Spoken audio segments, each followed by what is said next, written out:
অনেক আশা ছিল আমাদের ভাইকে নিয়ে। ফেল ফেল করে তাকিয়ে আছেন সাইদের মা, নির্বাক বাবা।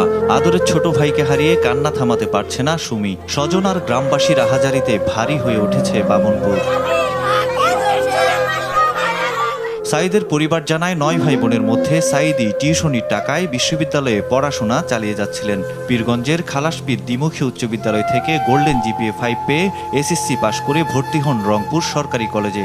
সেখান থেকেও জিপিএ 5 পেয়ে ভর্তি হন বেগম রোকেয়া বিশ্ববিদ্যালয়ে। মৃত্যুর বিচার চাই, যেই নিষ্ঠুর, যেই শয়তান, যেই নিমকহারাম আমার ভাইয়ের উপর দিয়ে গুলি চালাচ্ছে, তাকে আমার সামনে আনুক। আমার ভাই না, ছেলের হত্যার বিচার চান মা মনোয়ারা বেগম ও বাবা মকবুল হোসেন। আমার বাবা উজ্জ্বল, আমার বাবা আমার একদিন ঘুরতে আসলো, আমার বাবা একলাই লাগে। আমার ভাইয়ের উচিত বিচার চাই আমরা।